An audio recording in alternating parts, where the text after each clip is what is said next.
معروف YouTuber scholar engineer محمد علی مرزا کو گرفتار کر لیا گیا۔ معروف یوٹیوبر اسکالر انجینئر محمد علی مرزا کو گرفتار کر لیا گیا ہے۔ محمد علی مرزا کو پولیس تھانہ سٹی نے 3 MPO کے تحت گرفتار کیا ہے۔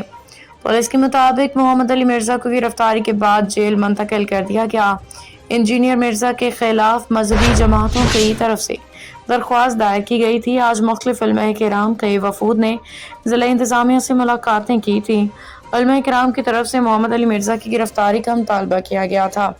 ذرائع کے مطابق national cyber crime investigation agency کے افسران و اہلکاروں نے مشینی محلہ جہلم میں ایک اکیڈمی پر ریڈ کر کے محمد علی مرزا کو حراست میں لیا۔